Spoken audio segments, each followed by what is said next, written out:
वो कौन थी? एपिसोड 1।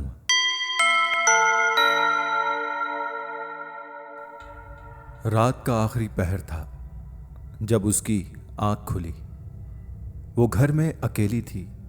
बस उसके पहलू में उसका 3 साला बेटा सो रहा था। बिजली ना होने की वजह से कमरे में मोमबत्ती जल रही थी। आंख खुलते ही उसको कमरे में एक भारीपन सा महसूस हुआ और साथ ही सड़े हुए गोश्त की अजीब सी बदबू फैली थी, जिससे उसका जी मतलाने लगा। फिर अचानक उसकी नजर कमरे में मौजूद खिड़की पर पड़ी, जो बरामदे में खुलती थी। वो काफी बड़ी थी, उस वक्त बंद थी। सामने का मंजर देख उसकी सांस अटक गई। खिड़की में एक खातून खड़ी थी, जिसका कद 6 फुट 4 या 5 इंच के करीब होगा। उसने सफेद रंग का अजीब और गरीब लिबास जेब तन कर रखा था। उसके हाथ पैर गैर मामूली तौर पर लंबे, आंखें फटी हुई और चेहरे पर अजीब सी वहशत थी। उसका मुंह भी काफी लंबा था। वो मुसलसल बिना पलक झपकाए उसी को घूर रही थी और अब उसको भी अपनी तरफ मुतवज्जा देख वो अजीब और गरीब सी खातून, जो उस वक्त उसके घर में खड़ी थी, हाथ के इशारे से उसका बच्चा तलब करने लगी। ये देख तो उसकी जान पर बन आई। उसने बेसाख्ता नफी में अपनी गर्दन हिला दी, जिस पर बाहर खड़ी उस औरत के तेवर बदलने लगे। गुस्से के आसार उसके चेहरे पर नुमाया थे। उसने अब फिर इशारा किया, जैसे वो कहना चाहती थी कि वो अंदर आ रही है। कुछ ही देर में कमरे का दरवाजा खुला और फिर बंद भी हो गया। उसको कुछ दिखाई न दिया, मगर उसका बच्चा हवा में ही उठ गया, जैसे किसी ने उसे अपनी गोद में ले रखा हो, और तेजी से कमरे से बाहर निकल गया। वो फौरन उठी और उसके पीछे दौड़ी। बच्चा रोते हुए अपनी मां को पुकारने लगा। चलते चलते वो घर से बाहर निकल आई। सड़क पार करते हुए वही खौफनाक खातून उसे दिखी। उसकी गोद में उसका बच्चा था और देखते ही देखते वो खातून उस बच्चे समेत नजरों से ओझल हो गई। हया की आंख एक जोरदार चीख के साथ खुली और उठते ही उसने अपने बच्चे सुभान को आवाज दी, जो बाहर खेलने में मगन था। अपनी मां की आवाज पर वो भागकर अंदर आ गया और वो अपने बच्चे को सलामत देख सुख का सांस लेने लगी और झट से उसको गले से लगा लिया। उसका दिल अभी भी तेजी से धड़क रहा था।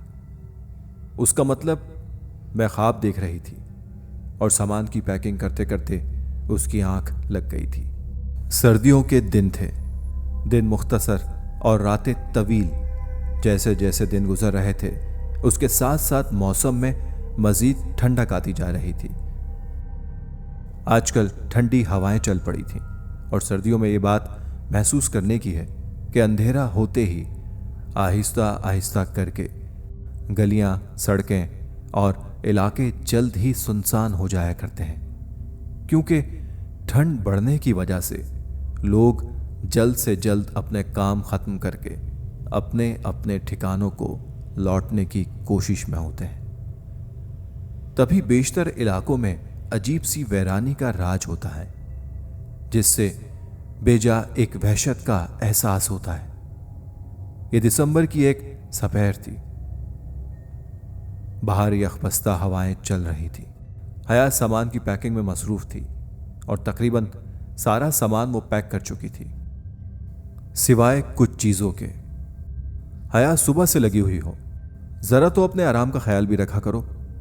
आसफा जमाल कमरे में दाखिल होती हुई बोली, जो कि उसकी सास थी। हया की एहसन से शादी माँ बाप की पसंद की थी और दोनों की शादी को 4 साल हो चुके थे। उनके घर में एहसन, उसके वालिदैन, हया और उनके 2 बच्चे थे, जिनमें से बेटे की उम्र तकरीबन 3 साल और बेटी 6 माह की थी। सब एक दूसरे से मोहब्बत करते थे और एक पुरसुकून जिंदगी बसर कर रहे थे। एहसन ने गाड़ी एक घर के आगे रुकी और वो लोग गाड़ी से उतरकर घर की जानिब बढ़े। पहली ही नजर में मकान हया को जरा अजीब सा लगने लगा। यूं लगता था जैसे काफी सालों से किसी इंसान ने उस घर में कदम भी ना रखा हो। उसके आसपास भी कोई घर ना था। उस जगह पर घर एक दूसरे से काफी फासले पर थे। मगरिब होने में अभी थोड़ा वक्त बाकी था। आज मौसम बहुत खराब था। सुबह ही से आसमान को सिया बादलों ने अपनी लपेट में रखा था और अब तो काले बादल बिल्कुल सर पर आ खड़े हुए थे और जोरदार आवाज से गरज रहे थे। हवा बेहद तेज हो गई थी। कुछ ही देर में तूफानी बारिश का इम्कान था। मौसम की वजह से शाम होने से पहले ही गहरा अंधेरा छाया हुआ था और उस पास का सन्नाटा माहौल को मजीद हैबतनाक बना रहा था। एहसन को तो कोई फर्क ना पड़ा। वो आराम से गाड़ी में से सामान उतारने में मसरूफ था, जबकि उसके घर और इलाके को देखने के बाद हया के पूरे जिस्म में एक सनसनी सी दौड़ गई थी। दोनों घर में दाखिल हुए। घर काफी खुला और बड़ा था। एहसन सामान जगह पर रखने लगा और सुभान इतना खुला घर देखकर खुशी से पूरे घर में भागने लगा, जबकि हया को एक भारीपन का एहसास हो रहा था जो मुसलसल था। और सबसे अहम बात यह थी कि घर से एक अजीब किस्म की बदबू आ रही थी। ये वही बदबू थी जो उसने ख्वाब में महसूस की थी। उसको यह भी महसूस हो रहा था जैसे ये घर इससे कुछ कहना चाहता हो। उस घर में कोई मौजूद था जो उससे कुछ कहना चाह रहा था, मगर हया उसका इशारा समझ ना पाई और ये शायद उसकी जिंदगी की सबसे संगीन गलती थी। घर बिल्कुल खाली होने की वजह से उनकी आवाजें घर में गूंज रही थी।